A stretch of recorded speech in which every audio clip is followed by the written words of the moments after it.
নারী শুধু গৃহিণী নয়, প্রত্যেক পরিবারের মেরুদণ্ড। বর্তমান সমাজ ব্যবস্থায় এটা সর্বজন স্বীকৃত।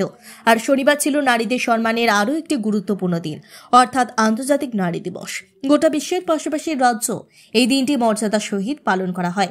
বিভিন্ন স্থানের পাশাপাশি শনিবার লংতরাই পরিবারের আরকে নগরস্থিত মিলনায়তনে অতিশয় ভব্য ও শ্রদ্ধার সঙ্গে দিনটি উদযাপন করা হয়। এই দিনটিকে আরও গৌরবান্বিত করার জন্য লংতরাই পরিবারের পক্ষ থেকে সংস্থায় কর্মকর সমগ্র নারী শক্তিকে এই দিনটিকে আরও গৌরবান্বিত করার জন্য লংতরাই পরিবারের পক্ষ থেকে সংস্থায় কর্মরত সমগ্র নারী শক্তিকে আরও উৎসাহিত করার লক্ষ্যে সংস্থার পক্ষ থেকে সম্মাননা জানানো হয়। উক্ত অনুষ্ঠানে সংস্থার অধিকর্তা রতন দেবনাথ এবং লংতরাইয়ের সমস্ত কর্মকর্তারা উপস্থিত ছিলেন। অনুষ্ঠানে ডিরেক্টর রতন দেবনাথ সংক্ষিপ্ত আলোচনার মাধ্যমে নারীদের সম্মাননা জ্ঞাপন করেন এবং তাদের সুস্থতা কামনা করেন।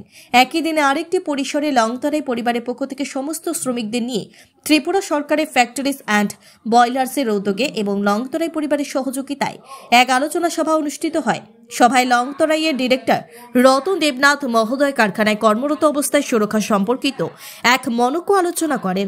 সর্বদা সাবধানতার সহিত কারখানায় কাজ করতে অনুরোধ করেন।